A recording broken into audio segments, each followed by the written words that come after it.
Friends, welcome to Renna சமையல். இன்னைக்கு என்ன சமையல் பார்க்க போறோம்னா ரொம்ப சுவையான நெத்திலி கருவாட்டு குழம்பு தான் பார்க்க போறோம். இந்த நெத்திலி கருவாட்டு குழம்பை எளிமையான முறையில் செஞ்சிடலாம். அந்த சுவையான நெத்திலி கருவாட்டு குழம்பு எப்படி செய்யறதுன்னு வாங்க பார்த்துடலாம். நெத்திலி கருவாடு குழம்பு பண்ணுறதுக்கு 3 டேபிள் ஸ்பூன் அளவுக்கு எண்ணெய் சேர்த்துடலாம். எண்ணெய் சூடாகி வந்துட்டு இதில் கொஞ்சமாக கடுகு சேர்த்துக்கலாம். கடுகு பொரிய ஆரம்பிச்சிருச்சு. 1 டேபிள் ஸ்பூன் அளவுக்கு வெந்தயம் சேர்த்துக்கலாம். வெந்தயம் அதிகமாக சேர்க்கும் போது கருவாட்டு குழம்பு நல்ல மணமாக இருக்கும். இப்போ இதில் 10 சின்ன வெங்காயம், 15 பல் பூண்டு, கொஞ்சமாக கருவேப்பிலை சேர்த்துக்கலாம். கூடவே ஒரு தக்காளி பழம் எல்லாத்தையும் சேர்த்துட்டு நல்லா வதக்கிடலாம். வெங்காயம், தக்காளி, பூண்டு எல்லாமே நல்லா வதங்கி வரணும். நல்லா வதக்கிடலாம். சின்ன வெங்காயம், பூண்டெல்லாம் நிறையா சேர்க்கும் போது கருவாட்டு குழம்பு நல்ல சுவையாக இருக்கும். சின்ன வெங்காயம், பூண்டு, தக்காளி 3மே நல்லா வதங்கி வந்துருச்சு. இப்போ இதில் நம்ம நறுக்கி வச்சுருக்கிற காய் சேர்த்துக்கலாம். கத்திரிக்காய், உருளைக்கிழங்கு நறுக்கி வச்சுருக்கேன். கத்திரிக்காய், உருளைக்கிழங்கு சேர்த்துட்டு கொஞ்சம் நேரத்துக்கு நல்லா வதக்கிடலாம். கருவாட்டு குழம்புக்கு கத்திரிக்காய், உருளைக்கிழங்கு மட்டும் இல்லை, வாழைக்காய், அதுக்கப்புறம் முருங்கைக்காய் எது சேர்த்தாலுமே கருவாட்டு குழம்பு நல்ல சுவையாக இருக்கும். கத்திரிக்காய், உருளைக்கிழங்கு நல்லா வதங்கி வந்துருச்சு. இப்போ இதில் குழம்பு மிளகாய் தூள் 3 டேபிள் ஸ்பூன் சேர்த்துக்கிறேன்.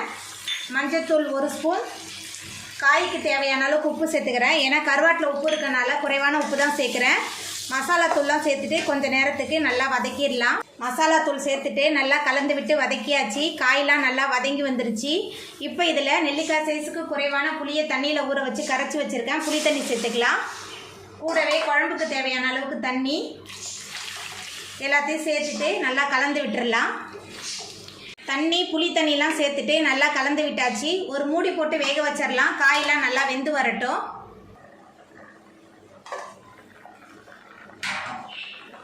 புளியோட பச்சை வாசனை போகிற அளவுக்கு குழம்பு நல்லா கொதிச்சு காயெல்லாம் நல்லா வெந்து வந்துருச்சு. இப்போ இதில் நம்ம சுத்தம் பண்ணி வச்சுருக்கிற நெத்திலி கருவாடு சேர்த்துடலாம். நெத்திலி கருவாடு சேர்த்துட்டு நல்லா கலந்து விட்டுடலாம். நெத்திலி கருவாடு சேர்த்துட்டு நல்லா கலந்து விட்டாச்சு. எல்லாமே சேர்ந்து நல்லா கொதிச்சு கருவாடு நல்லா வெந்து வரட்டும். நெத்திலி கருவாடு சேர்த்து குழம்பு நல்லா கொதிச்சு கருவாடெல்லாம் நல்லா வெந்து வந்துருச்சு. நம்மளோட சுவையான நெத்திலி கருவாட்டு குழம்பு சூப்பராக ரெடி ஆகிட்டு. அவ்வளோதாங்க, ரொம்ப சுவையான நெத்திலி கருவாட்டு குழம்பு சூப்பராக ரெடி ஆகிட்டு. இந்த சுவையான நெத்திலி கருவாட்டு குழம்பை நீங்களும் உங்கள் வீட்டில் செஞ்சு பாருங்கள்.